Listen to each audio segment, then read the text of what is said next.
In this video, I plan to play a little bit of music on the harmonica, the kalimba, the accordion, and the piano. And I do have my relevant spiritual application to all of this, but I'll keep that to the end of the video. This isn't a video just about me playing music. I do have a point to make at the end. I will try to keep this brief before I get started with the music making or noise making, whichever. But to give you a brief idea, of all the 4 instruments that I just mentioned, I'm probably best at playing the piano, but recently someone gave me a kalimba, and they found it at a yard sale for $5, and then they gave it to me. So I've been playing around with that for a little bit. By a little bit, I mean a really little bit, and a really little bit over the past 6 months or so. Like, I barely touched the thing, but I have learned a couple songs on it. So I'll play the 2 songs that I know on it for you, and then the harmonica I've played around with a little bit since I was a child. Very infrequently though. I have given it very little attention, but I can pick out some songs on it. And then the accordion I've had for a little over 1 year, and I found that at a pawn shop, and so fairly frequently I've been practicing on the accordion, and I have been enjoying that quite a bit. And then the piano, I took lessons as a kid. I started taking lessons as a kid, but I took lessons for 10 years, and then I stopped taking lessons, and I just continued to play on my own at home. And I was thinking about this the other day, and I think I've been playing the piano in general for about 25 years, which seems like an awfully long time. Even so, please keep your expectations low. This is going to be, I'm going to try to make this a lighter video compared to some I've made, and I will try to have a little fun with it. I do enjoy playing music, and I enjoy music in general, so I will go ahead and get started.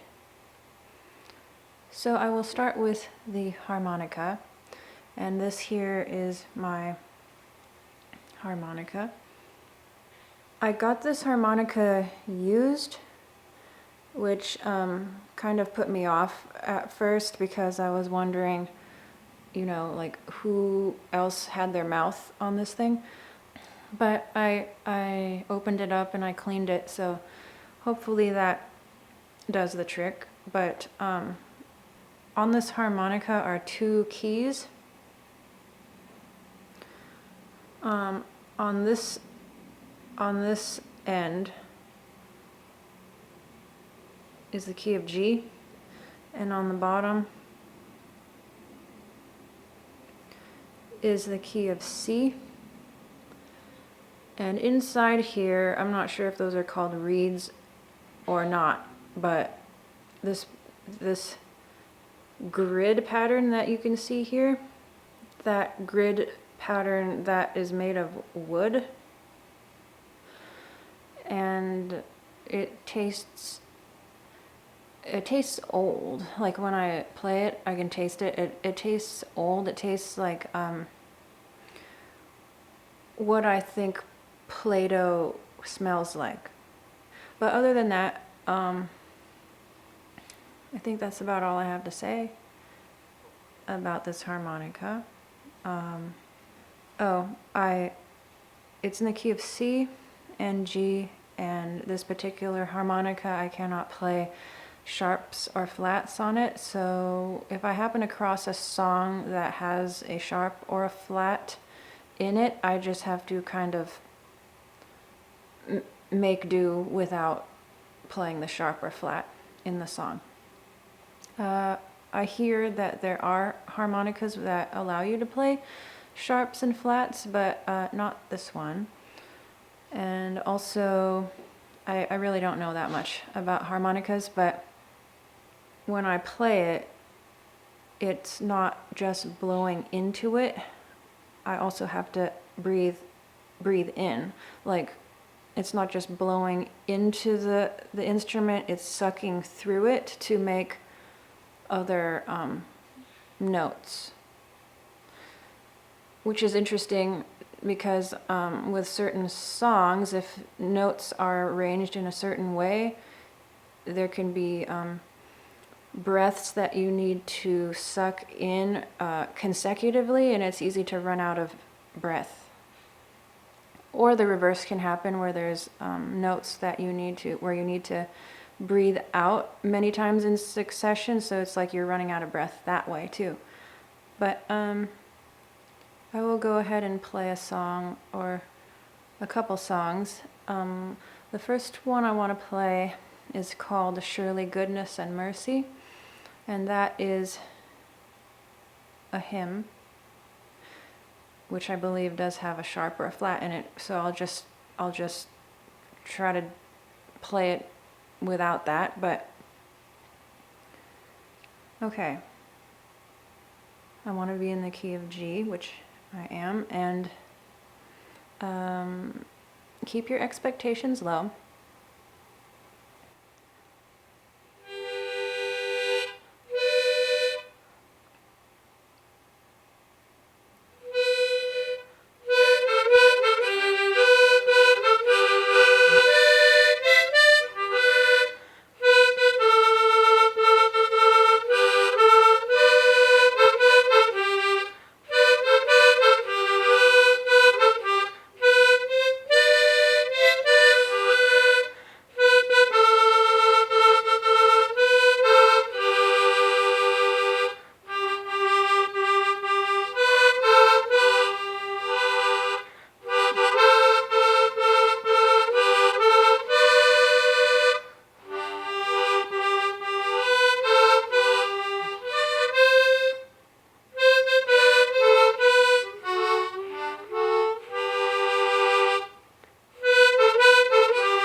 It helps to have your lips sort of wet as you move along, or else friction is working against you.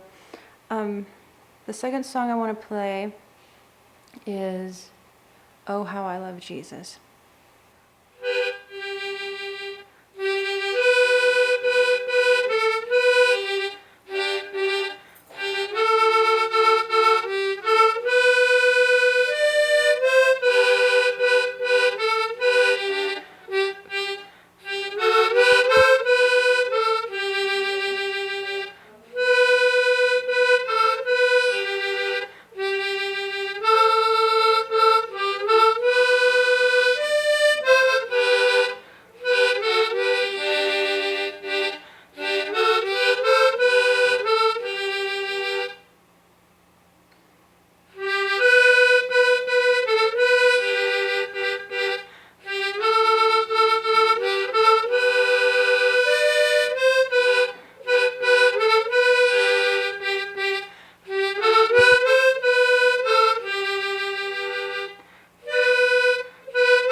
I will move on to the kalimba.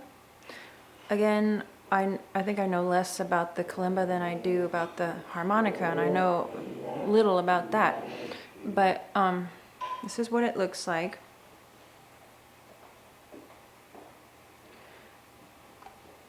And I really don't know a lot about this instrument. I had a few days ago, I had to look up what it was even called. I forgot what it was called. It's a kalimba. But I will play a couple songs on it for you, the only 2 songs I know. But I will go ahead and move the camera so that you can see it better. So one thing I did learn about this instrument is that as opposed to the piano, where, how can I say this? How can I put this into words? The sequence of the keys is in order. Like if I wanted to play a C scale on a piano, it would be in succession. But if I wanted to do that on this instrument, it alternates. I can't go like this.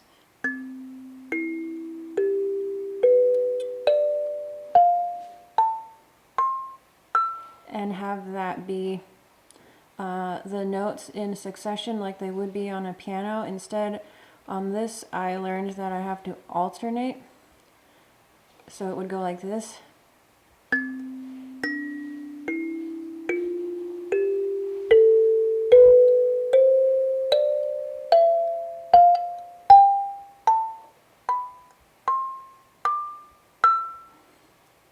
So in my brain, that's kind of difficult. That was a bit difficult to adjust to, because I'm much more used to the piano, where I do not have to do that alternating. I just play the notes in succession if I want to play a scale, for instance. But I will go ahead and play the couple songs I know on this. It is kind of fun to play around with, though. I'm learning.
Okay, I'm going to move on to the piano now, and I'm going to play some old songs.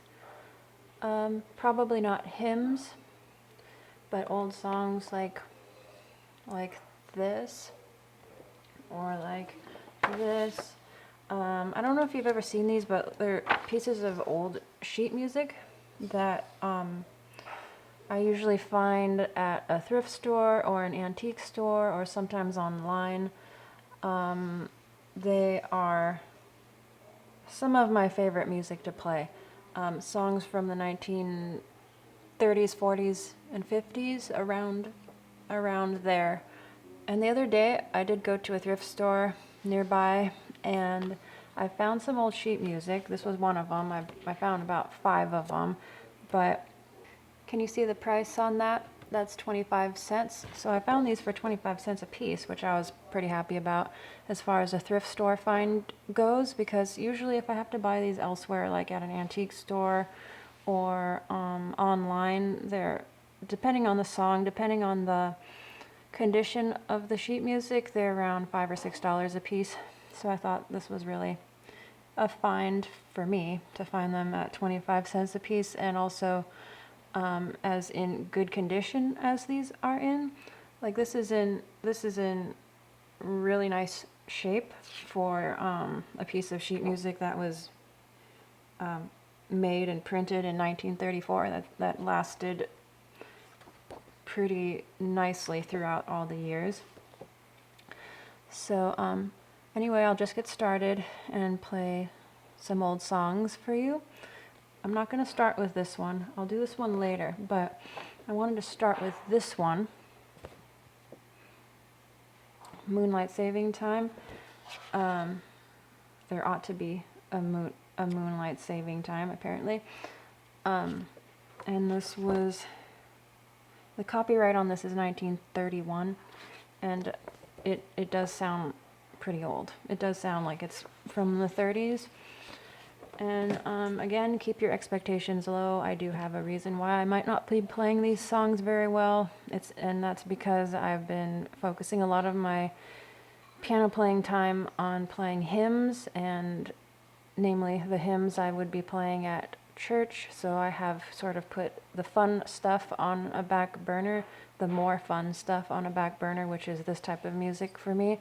So like this one, I haven't played very much at all for a long time, but okay, I will just go ahead and get started.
some of the words to these songs are pretty interesting, pretty funny, pretty, I don't know, very different from a lot of lyrics to songs I hear these days, like new songs.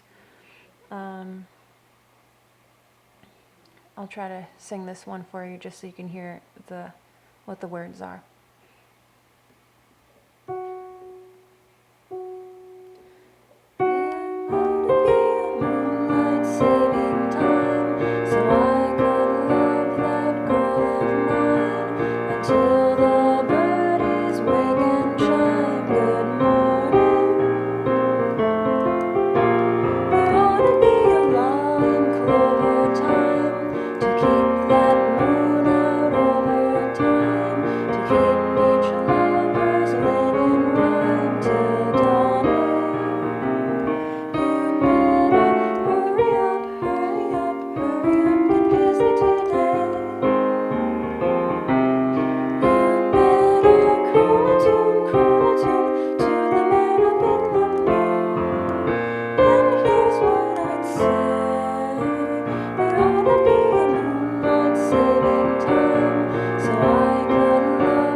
This is the next one I'll do, Heart and Soul. And sometimes the dates, like the copyright dates on these, are in Roman numerals. I think that is 1938.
This is the next one I'm gonna play, What a Difference a Day Made. And this one is from 1934.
This is the next song, Solitude.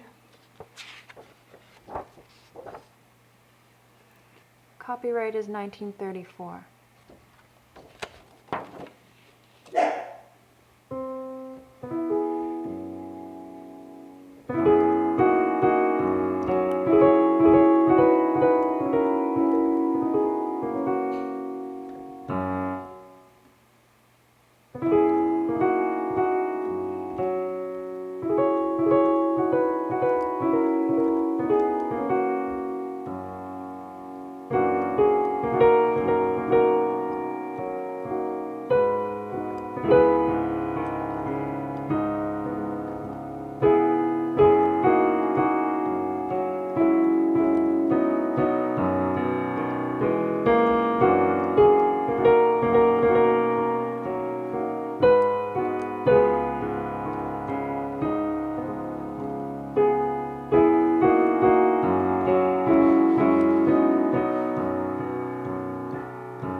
This is the next song.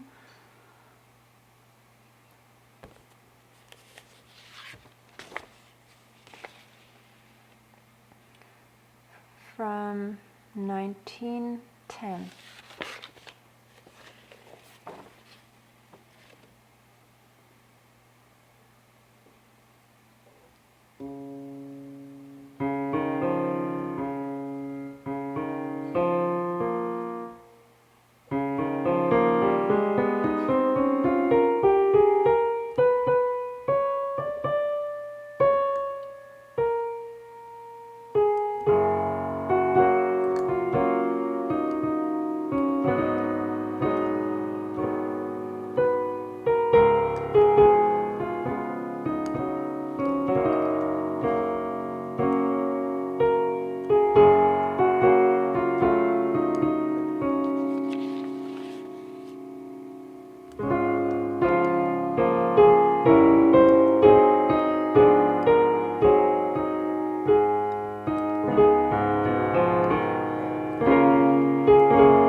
So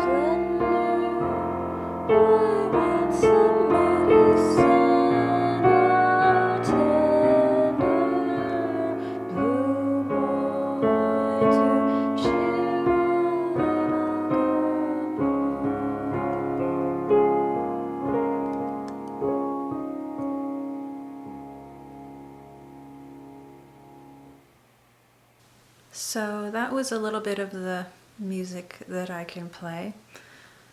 Like I said, I mainly for the past year or so have been focused on playing hymns for church. And so the songs that I enjoy playing a little bit more have been put on a back burner, and I didn't realize until today, I guess, when I was playing those songs, how rusty I am. I'm not trying to make an excuse, but that was kind of rough. To me, that was pretty rough, how I played. Although I can play many a hymn pretty good. And it almost makes me a little bit sad that those older songs that I used to be able to play better than I did for this video. It almost makes me a little bit sad that I am not currently playing them as good as I used to, but this is a good segue, I guess, to a lesson, a general lesson, but also one that I am going to correlate to spiritual issues, and that is to be a little bit patient with yourself. And I guess I'm telling myself that as much as telling any of you that, to be patient with yourself. Because I don't know about you, but I tend to be the type of person that is probably harder on myself than anyone else is. I am a little bit critical of myself. And so when I play a song, for instance, when I play a song, let's say I get most of it right and I mess up a few times, I'm not thinking of all the times I played parts of it right. I am focused on the parts I played wrong. And while that kind of perspective can be good on one hand, because focusing on what didn't go right can help you to improve next time and get better. Like, what is wrong needs to be identified to improve. But on the other hand, having that perspective too much is can be discouraging. If you're focused too much on what you did wrong, which oftentimes, at least for my music making, is less than what I did right. Like, the parts I messed up is typically less than the parts I got right. And sometimes I need to look at what did go right, as to not be discouraged too easily. And like I said, this can be a general lesson that a person can learn in life in regard to music, regard to other things they may be trying to do in their life. But I wanted to correlate it to spiritual matters where, as by God's grace, we try to walk the path that He sets before us to walk, and try to be all that He wants us to be, and try to do His will, and try to become more like Him. That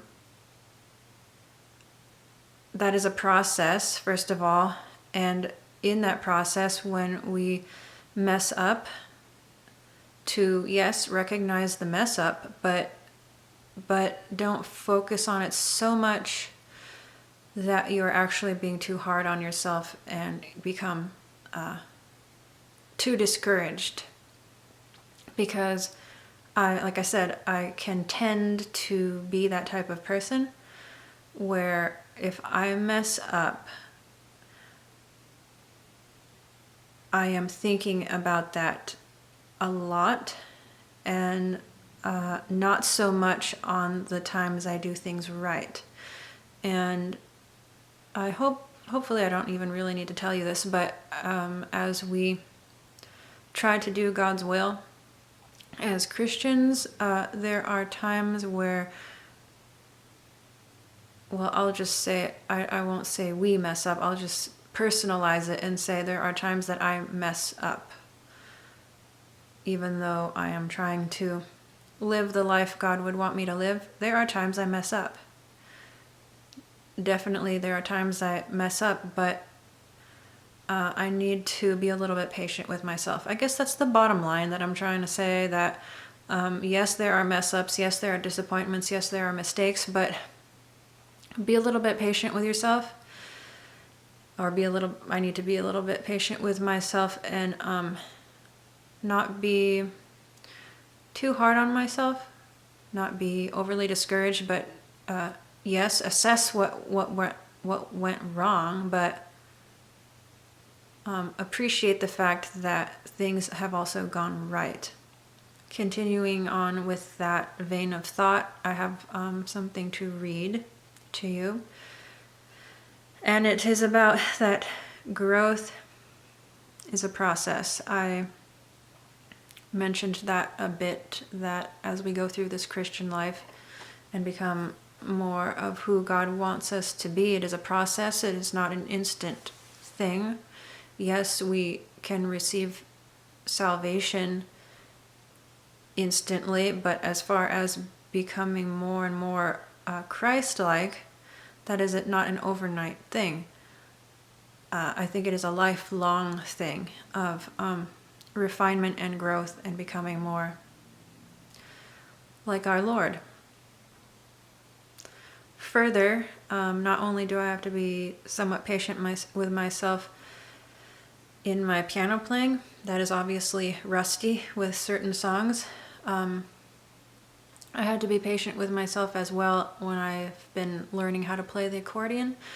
I was not born knowing how to play the accordion. Perhaps like we are not actually born being all God wants us to be in an instant.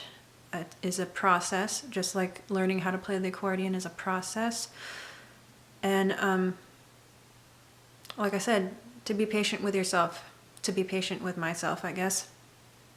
And also, circling back to my rusty piano playing, there's a reason why it is that way. My general musical growth has not been stagnant. The effort I have been putting out musically has just been in different directions, such as, like I already mentioned, learning how to play the accordion, and the time I have spent putting time and effort into playing music at church.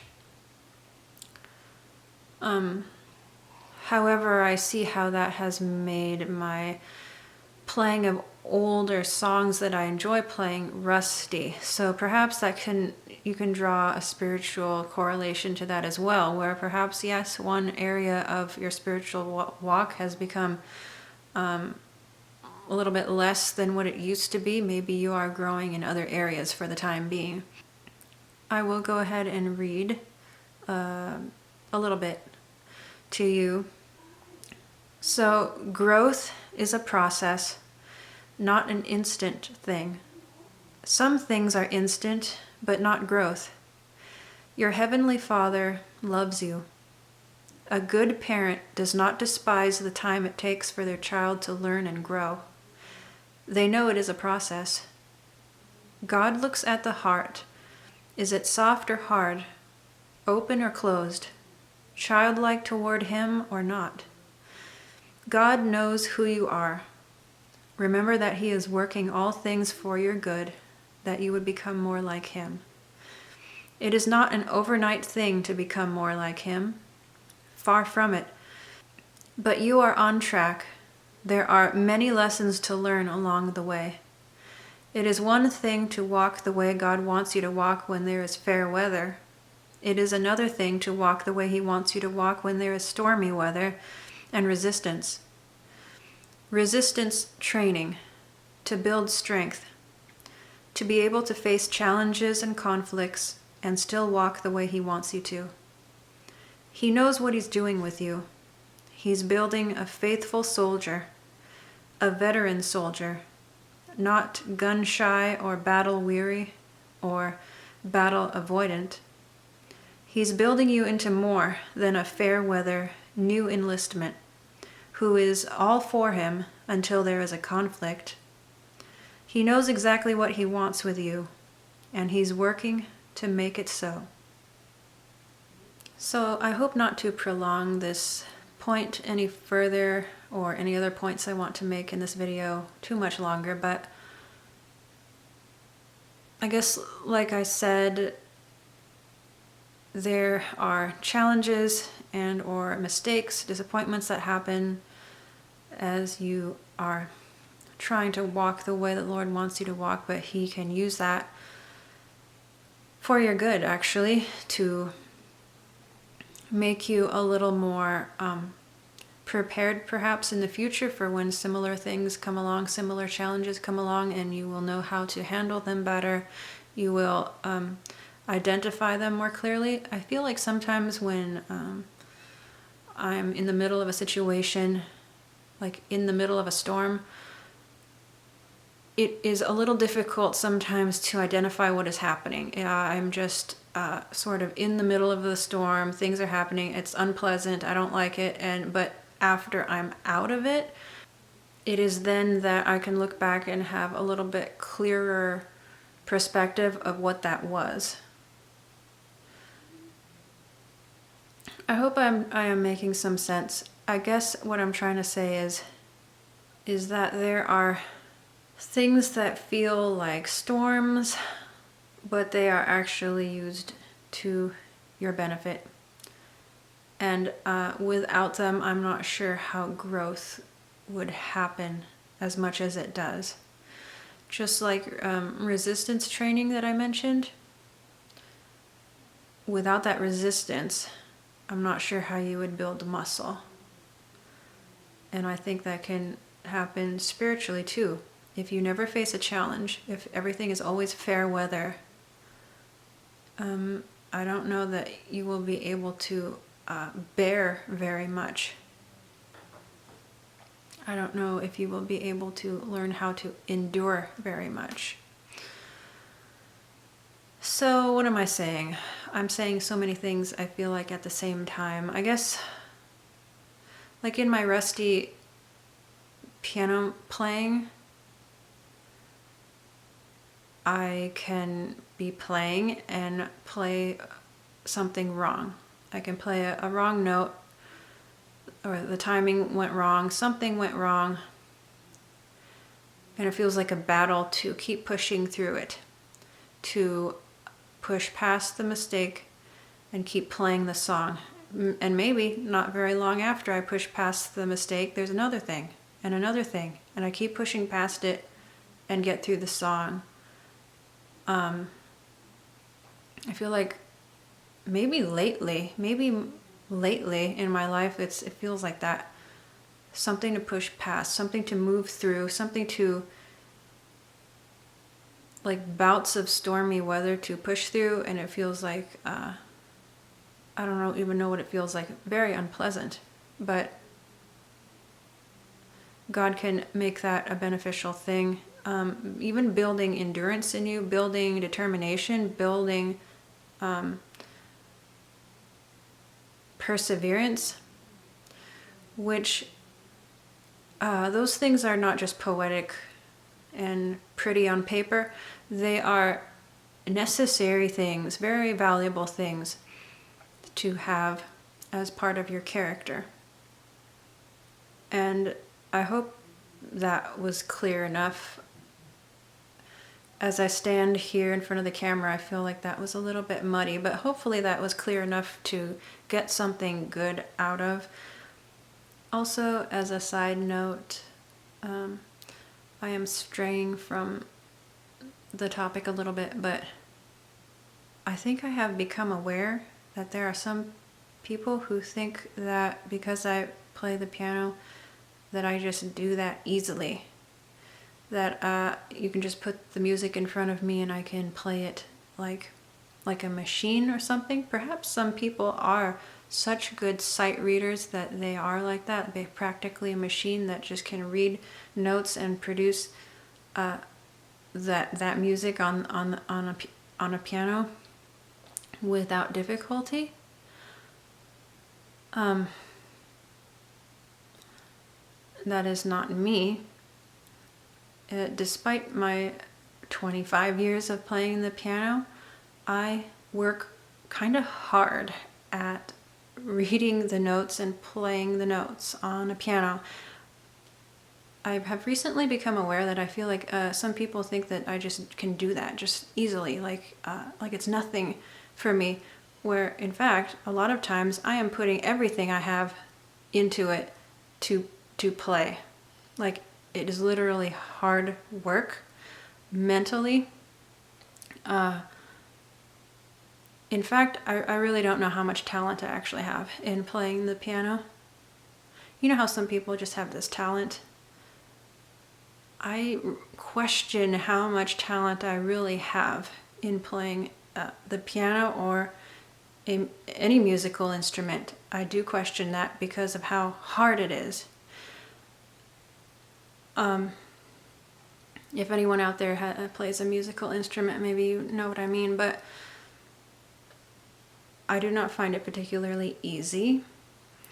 I do question how much talent I have.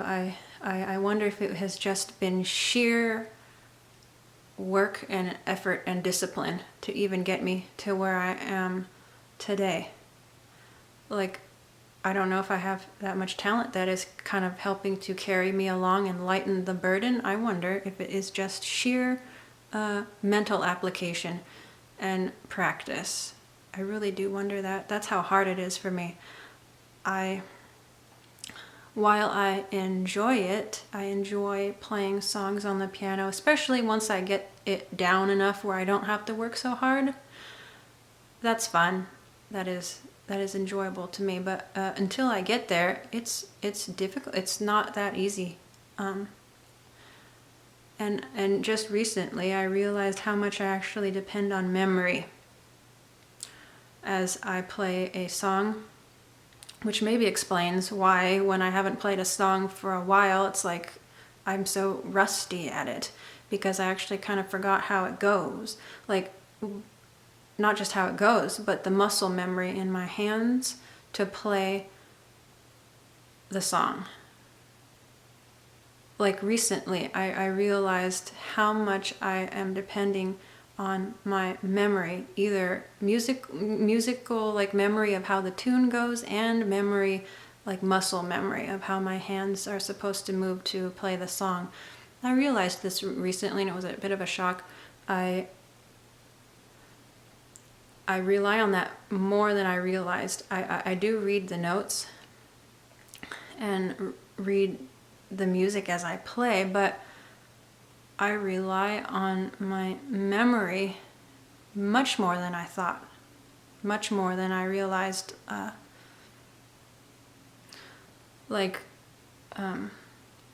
Since it's around Thanksgiving time, we played a Thanksgiving type of hymn at church recently, which I had not really laid eyes on since last Thanksgiving. And I was like, I looked at it again. I didn't really remember how it went, but I started playing it, and then I remembered how the tune went, and then it was all easy for me. But if I had to sit there and like read the notes from scratch, it would not have been easy. It was like as soon as the memory of how the tune went came back to me, I was not reading the notes really hard. The memory of the tune came back to me, and the memory of how my hands moved came back to me, and that supported me, I feel like almost 50% probably. So I'm not sure why I wanted to share that at this moment, other than the fact that I feel like some people think this is easy for me to play on the piano or on a musical instrument, where a lot of the time I am going on some bit of memory. I am working at it. I'm working at it. Doesn't come super easily to me, and I wonder even how much talent I really have, or has it all just been sheer discipline and working at it? Do you know what I mean? I want to move on to another point, and which is about being a supporting part for other church members or parts. Being a person who supports other people in the church. And I have a personal example to help explain this, and that is at church I am one of 2 piano players, and typically we both play at the same time on Sunday mornings, so it is not something where we like trade on and off, but typically we are both playing together on a Sunday morning. So there are 2 pianos in the church building, and we are both playing. We play differently from each other, and that's not a bad thing. Just like some church members, spiritually speaking, I am spiritually speaking, are different from each other. They have different gifts. Just like there are different parts of the human body, but they are all still parts of the body, like an ear or an eye. Or, I don't know, like a nose and a foot. Different. They're different.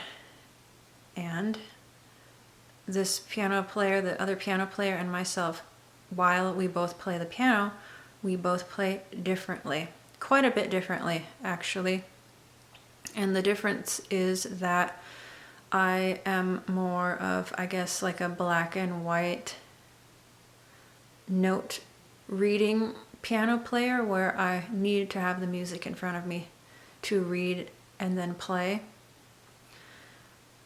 or else I don't even know what to play. I don't know what to play if I don't have the music to read.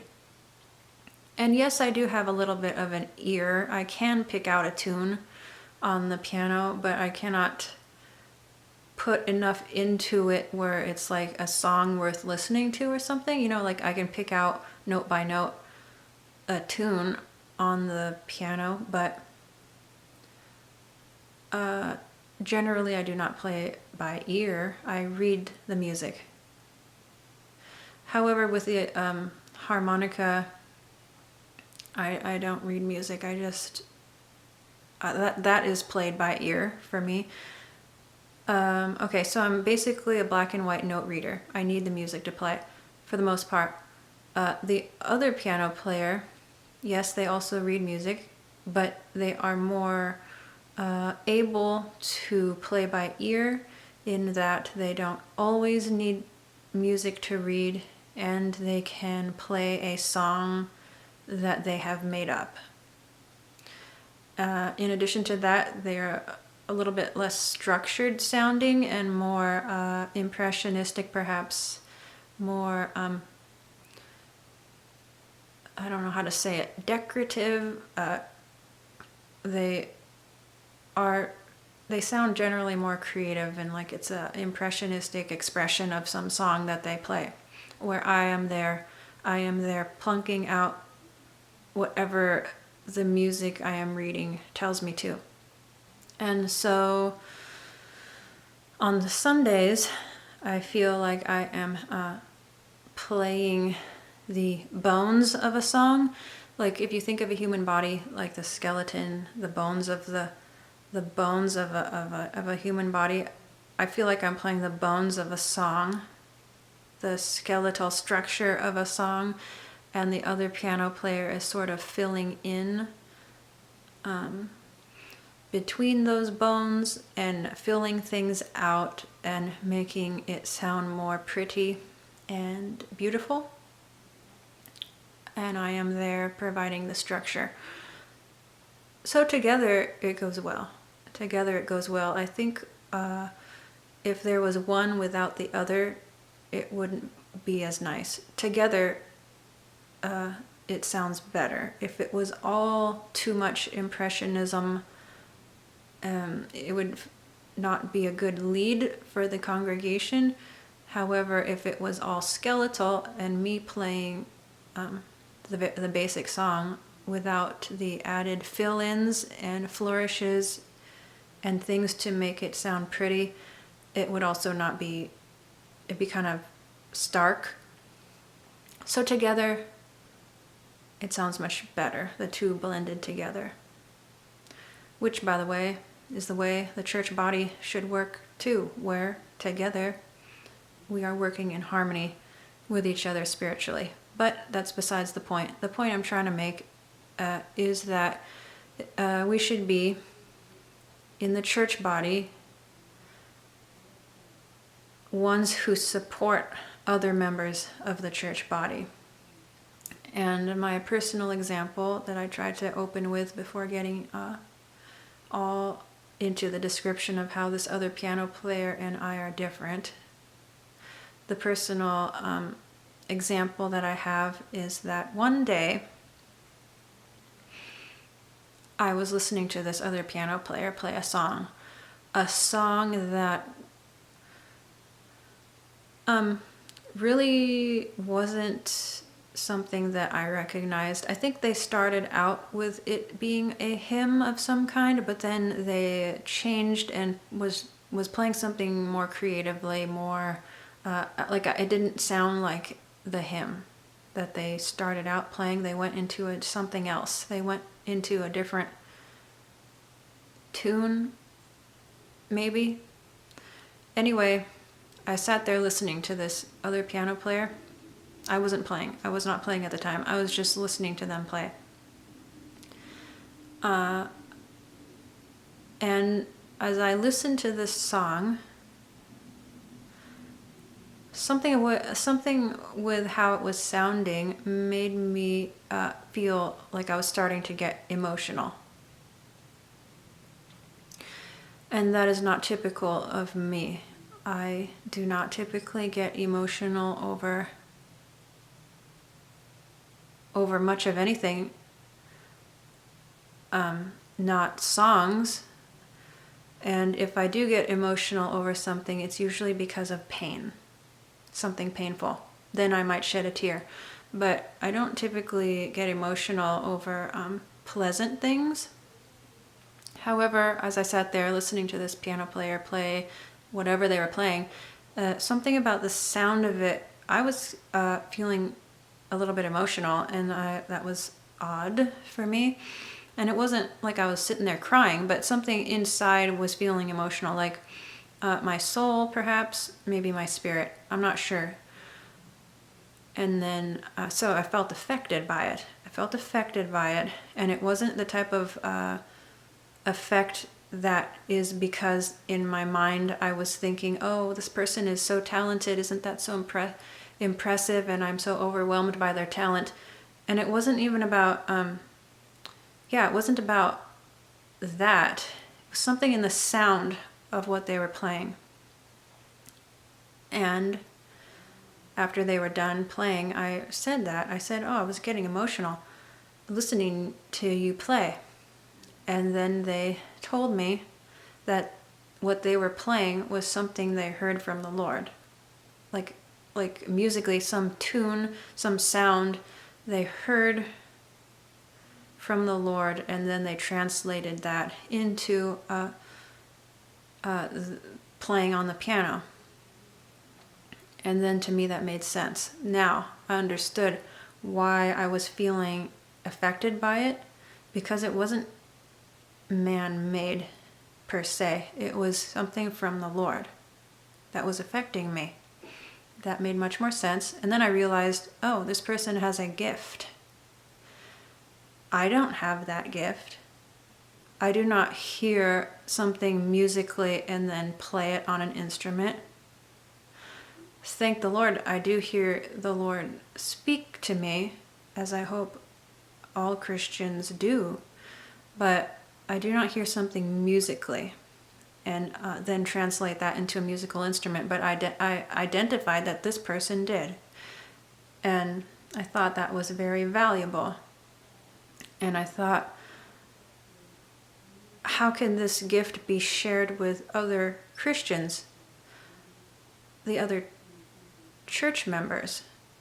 I enjoyed it. It was affecting me, but what about other people?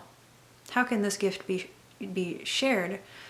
And how can I help support the sharing of this gift to others? And how can I support this other piano player who has this gift? I felt like it was valuable enough,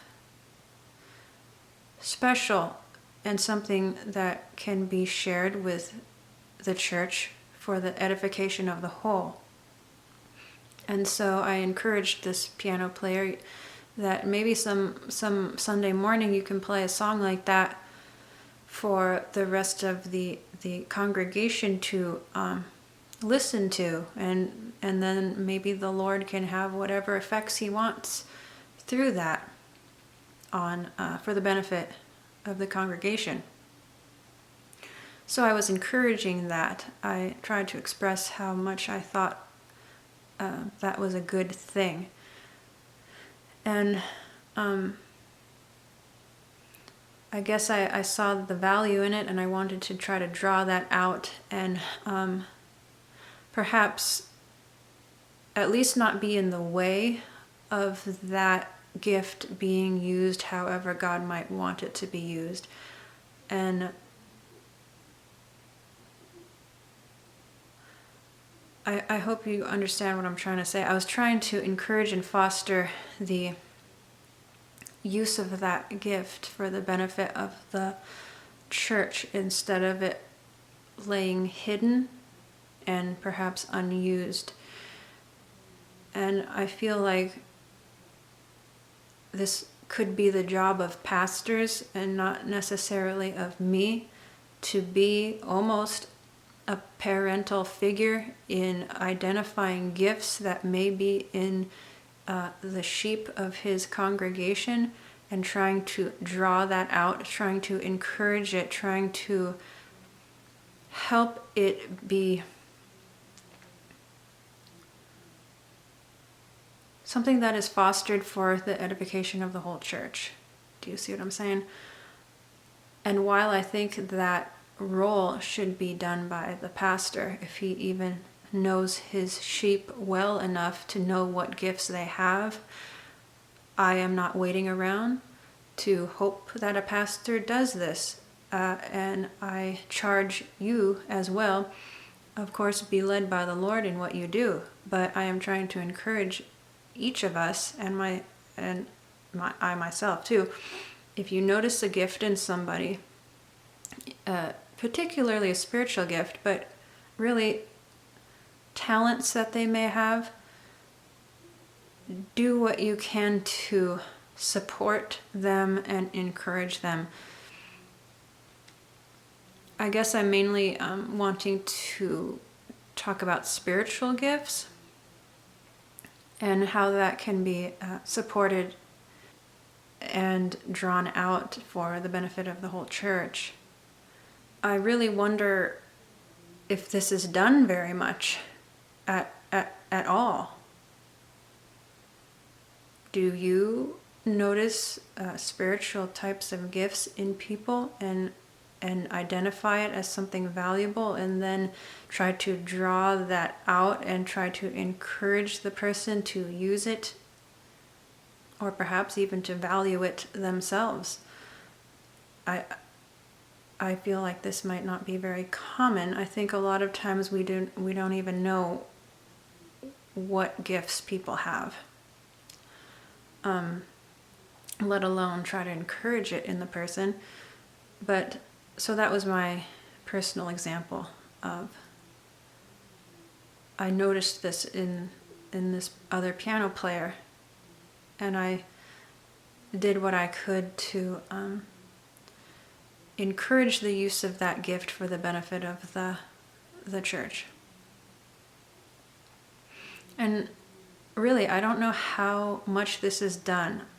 I don't hear about it talked about. I don't hear it talked about very much. You know what I do hear is that if someone has a talent, I am now expanding this conversation not purely to spiritual gifts, but to talents in general, to make a point, is that when I notice somebody has some kind of talent, I see the value in that, and when I express it to them, the fact that I think their talent is valuable, and isn't that really a good thing? I think it's a good thing. I tell them I think it's a good thing, something of value. You know what I hear back is, well, especially when I say, why haven't you done anything with it? What I hear back from them, if anything, is not how it was encouraged, but specifically how it was discouraged. Specifically how it was discouraged. And that's very sad to me. That is very sad to me. And oftentimes, when I listen to them tell me about how it was discouraged in their life, oftentimes it was in childhood.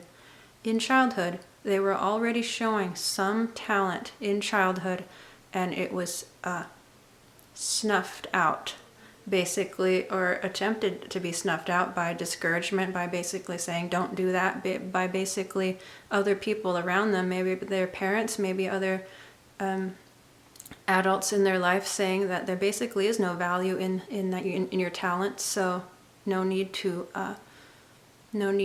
work at it in any kind of way, no need to value it. That is sad to me, to think that already in childhood someone is showing aptitude for something and it is stifled by adults around them, and I think that is a very sad thing. I think that can happen so deeply in a person's childhood that it may never recover. It may take years for them to think that that is of any value. In fact, they may even be embarrassed that they have that talent, as I have personally experienced with people. Like this other piano player I've been talking about. They told me that as a child, when they were taking piano lessons, already they were making things up, making songs up. Just out of their mind, I guess. I don't know how that works, of course, because I never have done that really. I play by reading music. But this other piano player, because they're different than me, even in childhood, they were making up songs. And their piano teacher basically tells them not to do that. Don't do that. Basically, stick to the lesson that I am trying to teach you. Read this music, play it, learn how to play it.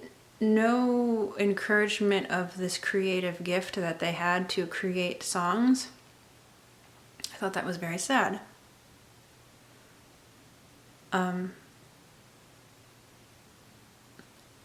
I hope that if we notice talent in someone, yes, I expanded this conversation to go into talents in general, aptitude for things in general, but even spiritual gifts. If you notice that in somebody, it would be good to do what you can to encourage it, to let them know that there is value in that, because God may want to use that gift in them to do what He would like to do for the edification of the whole church. That is a reason why He gives gifts in the first place, to build up the church. That's one reason why He gives spiritual gifts to begin with, is to build up the church, who, I don't know if you've been to church lately, I think we need building up. I think we need building up. And I will expand this conversation further and talk about somebody else who, at least to me, has a creative talent. And that is poetry, writing poetry. And while I am a writer myself, I am not a writer of poetry, that's for sure. If I had to write a poem that sort of made, have you ever read poems that like make no sense at all? You know what I'm saying? Where the poem, like, I don't even know what they're saying in the poem. It doesn't even rhyme or anything. But if I had to sit down and write a poem that made some sense, had a line of thought, and rhymed, I don't know if I could do it at all. It would take me a long time to do that, even though I am a writer, but I'm not a writer of poetry. Anyway, I'm trying to get to this point. This other person that I know, they, and is another member of the music team at church, they can write poetry. I discovered this. I discovered it, and it was as unexpected as, I don't know, think of something really unexpected. That's how unexpected this was, because this person, if I may say so, is a little bit rough around the edges. Not in a bad way, just as a fact. A little bit rough around the edges, you know, a man. For some reason, I do not, I know there have been male poets in history, but somehow I just do not really put men and poems together, if you know what I mean. Anyway, rough around the edges, full-grown man, guitar player. I would have never thought that they could write poetry. I was shocked, actually, that they could do this, and they can do it so easily. Like I just said, how hard it would be for me to write a poem that made some sense and rhymed. But I realized this person can write a rhyming poem that makes sense very quickly. Very quickly. I don't know, 5 minutes, maybe 10 minutes, a whole poem. Not just 2 lines, not just 4 lines, like a whole poem in a very short amount of time with not that much attention given to it. Like, you can tell it's a gift. And I noticed this. I noticed value in it. I identified value in this. And yes, I guess you can put into question whether poetry is valuable or not, but I noticed talent. I noticed aptitude. I did what I could to encourage this talent in this person. I expressed how impressed I was. I said that you should write these down, and when you write them down, you should collect them. You should put them in, I don't know what, put them in a book or something. I did encourage them to write a book of poetry, which is easy enough to write a book if you want to self-publish these days like I did, but I did encourage them to write a book, but maybe that was a little too much for them to do at this time, which is understandable. But I said, even if you don't self-publish a book of poetry, you know, you can write these down and keep them for yourself. Store them away. They are valuable. And, you know, I don't know if I got anywhere with my encouragement, but, you know, they kind of downplayed the fact that they were talented in this way. But still, I think I asked them, how long have you been writing, like, poetry? Where did this come from? Why haven't you done anything with it? And again, it went back to where? To childhood, where they showed some aptitude for it as a kid, you know, or as a very young person. And it was kind of poo-pooed. It was kind of not encouraged. Let's just put it that way. It was not encouraged. It was kind of I was kind of discouraged. They even tried to write an article or something to submit to a magazine, but that was like very much discouraged and a little bit mocked by family members. I think you can get what I'm trying to say. It was not encouraged from the beginning.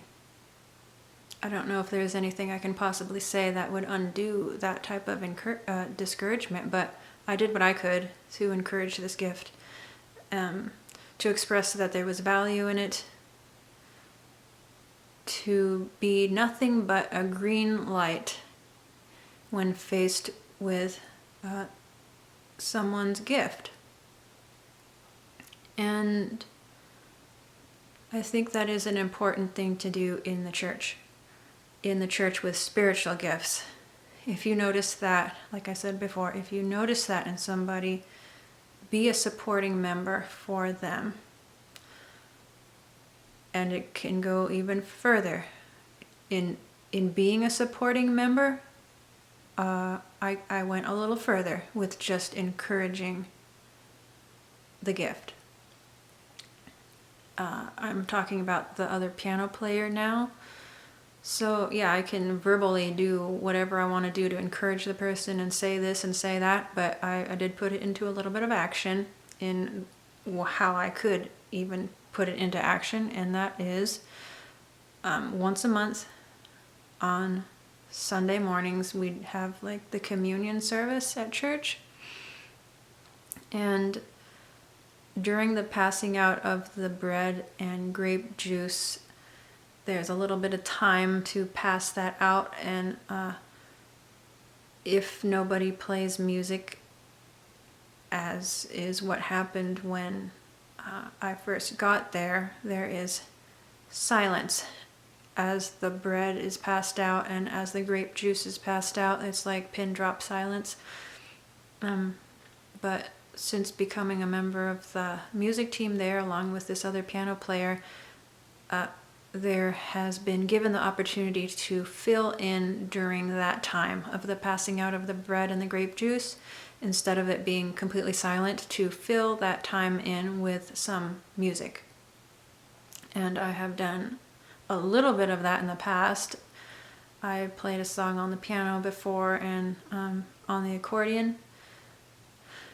But when I realized the gift that this other piano player had, I purposefully choose not to insert myself as the fill-in music maker.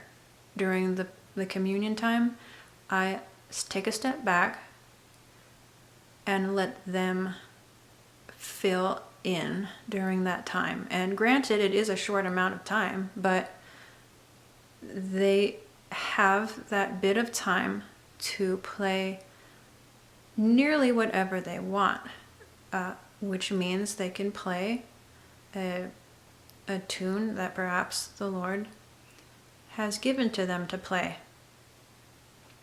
And why I bring that up is to illustrate further how you can support other church members with their spiritual gifts. Like basically get out of the way so they have room to use their gift. Because if I wanted to, I could push my way through and want to be the one that fills in the communion time with music. No one has a death grip on that time. It's kind of open. I could play during that time. But when I recognized that this other piano player has a gift that I do not have, I wanted to make room for them to use that gift. So basically, I get out of the way so someone else has room to use their gift. And I think that can be done, not just musically, but in general in the church. Put any kind of ego you have aside, put any kind of, like your agenda aside to make room for other people. I am not the only music maker there. I am not the only piano player there. make room for others, and others who have a gift that you don't have. I don't have the gift that that other piano player has. I fully recognize it. And when I knew that, when I understood that they had a gift, I could have gone down a road of thought that I didn't want to go down. Thank God that I had enough maturity to see that before I went down that road. I could have gone down a road of getting all into my feelings, all into my insecurities, and all into my ego, and feel bad that someone else had a gift that I don't have.